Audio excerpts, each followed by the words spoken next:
ನಮಸ್ಕಾರ, ನಾನು ಅನುಷಾ ಬಾಗರು ಕೃಷ್ಣಪ್ಪ. ಇವತ್ತು ಸಿಂಪಲ್ ಆಗಿ ಟೊಮೆಟೊ ಎಗ್ ಡ್ರಾಪ್ ಸೂಪ್ ಮಾಡೋದು ನೋಡೋಣವಾ. ಟೊಮೆಟೊನ ಚೆನ್ನಾಗಿ ತೊಳೆದು ಪ್ಲೇಸ್ ಆಕಾರದಲ್ಲಿ ಮಾರ್ಕ್ ಮಾಡಿ ಬಿಸಿ ನೀರಲ್ಲಿ ಕುದಿಯಕ್ಕೆ ಬಿಡಬೇಕು. ಜೊತೆಗೆ ಸ್ವಲ್ಪ ಶುಂಠಿನೂ ಹಾಕಿ ಫ್ಲೇವರ್ ಚೆನ್ನಾಗಿರುತ್ತೆ. ಟೊಮೆಟೊ ಬಂದಮೇಲೆ ಸೊಪ್ಪೆನ ತೆಗೆದ್ಬಿಟ್ಟು ಸಣ್ಣದಾಗಿ ಹೆಚ್ಚಿಟ್ಕೊ. ಆಮೇಲೆ ಒಂದು ಕಡಾಯಿಗೆ ಸ್ವಲ್ಪ ಎಣ್ಣೆ ಹಾಕಿ ನಾವೇನು ಕಟ್ ಮಾಡಿ ಇಟ್ಕೊಂಡಿರ್ತೀವಲ್ಲ ಟೊಮೆಟೊ ಅದು ಹಾಕಿ ಚಂದ ಫ್ರೈ ಮಾಡಿ ಮುಚ್ಚಿ ಬೇಯಕ್ಕೆ ಬಿಡಬೇಕು. ನಮ್ಮನೇಲಿ ಒಂದೆರಡು ಈರುಳ್ಳಿ ಮೊಳಕೆ ಬಂದಿತ್ತು, ಅದನ್ನು ಖಾಲಿ ಪಾಟ್ ಇತ್ತು ಅಂತ ಹೇಳಿ ಹಾಕಿದ್ದೆ. ಅದೇ ಸುಮಾರು ಸ್ಪ್ರಿಂಗ್ ಆನಿಯನ್ ಆಗಿತ್ತು, ಅದನ್ನು ತೊಗೊಂಬಂದು ಸಣ್ಣದಾಗಿ ಹೆಚ್ಚಿಟ್ಕೊಂಡು. ಟೊಮೆಟೊ ಚೆನ್ನಾಗಿ ಬೆಂದಿದೆಯಾ ನೋಡಿ, ತುರಿದಿರೋ ಬೆಳ್ಳುಳ್ಳಿ ಮತ್ತು ನಾವು ಟೊಮೆಟೊ ಬೇಯಿಸ್ಕೊಳ್ಳೋಕೆ ಯೂಸ್ ಮಾಡಿದ್ವಲ್ಲ ನೀರು, ಆ ನೀರನ್ನ ಹಾಗೆ ಪಕ್ಕಕ್ಕೆ ಎತ್ತಿಟ್ಟಿದ್ದೆ. ಅದನ್ನು ಫಿಲ್ಟರ್ ಮಾಡಿ ಹಾಕ್ತಾ ಇದ್ದೀನಿ. ಶುಂಠಿ ಎಲ್ಲ ಬಾಯಿಗೆ ಸಿಕ್ಕಿದ್ರೆ ಚೆನ್ನಾಗಿರಲ್ಲ. ನಂತರ ಇದಕ್ಕೆ ಉಪ್ಪು ಮತ್ತು ಮ್ಯಾಗಿ ಅವ್ರದ್ದು ಮ್ಯಾಜಿಕ್ ಕ್ಯೂಬ್ಸ್ ಅಂತ ಬರುತ್ತೆ, ನಾನಿದ್ರಲ್ಲಿ ಚಿಕನ್ ಸ್ಟಾಕ್ ಕ್ಯೂಬ್ಸ್ ಯೂಸ್ ಮಾಡಿದ್ದೀನಿ. ನೀವು ವೆಜ್ ಸ್ಟಾಕ್ ಕ್ಯೂಬ್ಸ್ ಬರುತ್ತೆ, ಅದನ್ನು ಹಾಕೊಬೋದು. ಖಾರಕ್ಕೆ ನಾನು ವೈಟ್ ಪೆಪ್ಪರ್ ಯೂಸ್ ಮಾಡಿದ್ದೀನಿ. ಹಾಗೆ ಒಂದೆರಡು ಮೊಟ್ಟೆನ ಬೀಟ್ ಮಾಡಿ ಇಟ್ಕೊಂಡಿದ್ದೀನಿ. ಆಮೇಲೆ ಇದಕ್ಕೆ ಕಾರ್ನ್ಫ್ಲೋರ್ ಸ್ಲರಿ ಹಾಕಬೇಕು. ಏನಿಲ್ಲ, ಕಾರ್ನ್ ಸ್ಟಾರ್ಚ್ ಮತ್ತು ವಾಟರ್ನ ಮಿಕ್ಸ್ ಮಾಡಿ ಹಾಕೋದಷ್ಟೇ. ಅದು ಥಿಕ್ನೆಸ್ ಕೊಡುತ್ತೆ ಸೂಪಿಗೆ. ಸೂಪು ಕುದೀತಾ ಇರಬೇಕಾದ್ರೆ ಬೀಟ್ ಮಾಡಿರ್ತೀವಲ್ಲ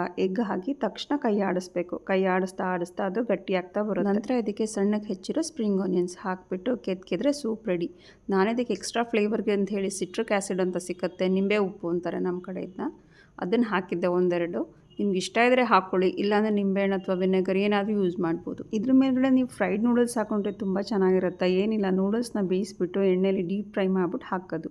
ಮಧ್ಯದಲ್ಲಿ ಕ್ರಂಚಿ ಕುರುಮ್ ಅಂತ ಸಿಕ್ಕ. ಶೀತ ಇದ್ದಾಗ, ಜ್ವರ ಬಂದಾಗ, ಏನಾದರೂ ಲೈಟಾಗಿ ತಿನ್ನಬೇಕು ಅಂತ ಅನಿಸ್ದಾಗ ಈ ಥರ ಮಾಡ್ಕೊಂಡು ತಿಂದರೆ ಚೆನ್ನಾಗಿರುತ್ತೆ. ಒಮ್ಮೆ ಟ್ರೈ ಮಾಡಿ ನೋಡಿ, ಹೇಗೆ ಬಂತು ಅಂತ ತಿಳಿಸಿ. ನಿಮಗೆ ಈ ರೆಸಿಪಿ ಇಷ್ಟ ಆಯಿತು ಅಂತ ಅಂದ್ಕೊತೀನಿ. Thanks for watching. ಹಾಗೆ ನೀವು ಕೊತ್ತಂಬರಿ ಸೊಪ್ಪು ಕೂಡ ಹಾಕೊಬೋದು, ಸ್ಪ್ರಿಂಗ್ ಆನಿಯನ್ ಇಲ್ಲ ಅಂದರೆ.